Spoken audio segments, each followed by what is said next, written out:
Yate Abine. Hello and welcome. My name is Darcie Chamberlain and I am a nurse in southeastern Utah.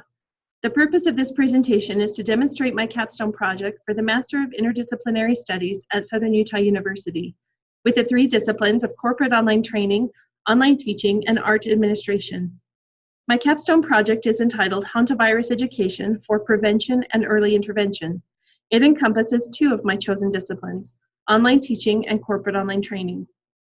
This capstone project was created to educate and inform medical and clinical staff members, laboratory personnel, and the general public about the sin nombre virus, which is the unique and deadly strain of hantavirus found in the Four Corners region of the United States. The next 4 minutes will describe the need for this project. The Four Corners region refers to the area where Utah, Colorado, Arizona, and New Mexico meet. This region is one of the most remote regions in the country.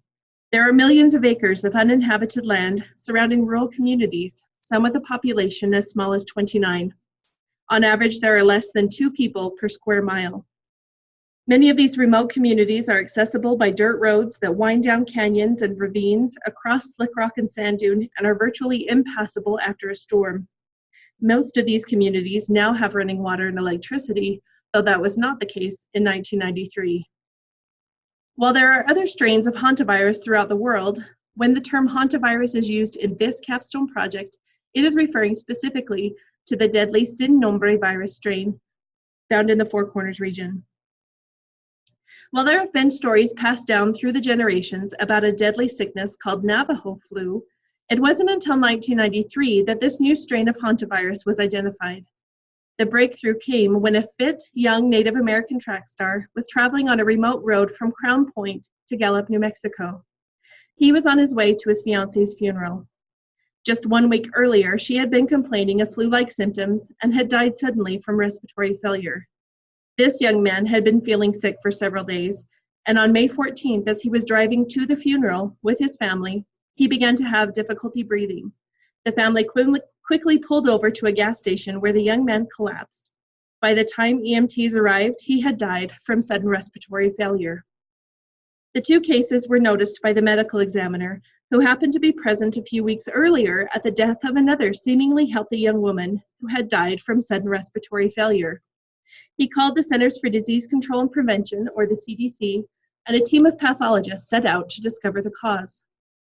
We now know that hantavirus is a rare disease carried by the deer mouse, excreted in its feces and urine, and transmitted to humans when dust containing the virus is breathed in. This happens most often when someone is cleaning out a shed, an old car, or some other structure containing mouse droppings. You'll notice the distinct features of the deer mouse: white underbelly, large Mickey Mouse ears, and large eyes. The tricky thing about hantavirus is that it mimics other illnesses that begin with a general feeling of achiness, chills, and fever. Together, these are referred to as flu-like symptoms. The typical flu lasts about 3 to 5 days and then goes away. But with hantavirus, these symptoms last for 3 to 5 days, and then sudden respiratory distress happens and continues to get worse as the lungs fill with fluid from the body's own immune response. There is no cure. Mortality rates in 1993 were as high as 75 to 80%. But as a result of joint efforts by the CDC, biologists from the University of New Mexico, teams from the U.S. Army Research Institute of Infectious Diseases, Indian Health Service physicians, epidemic intelligence service officers, and others known collectively as the Hantavirus Study Group, we now have information that, if used, can save lives, dropping the mortality rate from 80% down to 40%. A vital piece of this information is known as the 5-point screening process. After studying hundreds of cases, researchers found 5 key markers found in a regular blood test that can help identify hantavirus during the vague flu-like stage before any respiratory symptoms show up. The maximum number of cases Utah has seen in 1 year is 5. So you can see that hantavirus is a rare disease. Most doctors and primary care providers have never seen a case. So the purpose of this capstone project is to collect information from the Hantavirus Conference held in April of 2019 at Diné College in Saline, Arizona, and summarize it to a 10-minute presentation that can be presented to local healthcare providers and their staff. The focal point is the 5-point screening. I created a slideshow with facts and figures from the conference, as well as stories from survivors, and presented it to the primary care providers in the region. Another focal point of this Capstone project is getting information about prevention out to the general public, especially to the residents of rural reservation lands, the majority of whom speak Navajo. Together with my health department director, I helped write a public service announcement that was broadcast on the Navajo-sponsored KNDN 960 AM radio station. The station plays mainly traditional drums and ceremonial songs, so it is a favorite among many Navajo. The public service announcement was translated into Navajo, and it was read over the air in both English and Navajo this summer. There were several other ways that I was able to get information out to the general public. The local clinics host several health fairs throughout the year. My public health team and I produced a brochure with instructions on how to prevent the disease by mixing a 10% alcohol cleaning solution.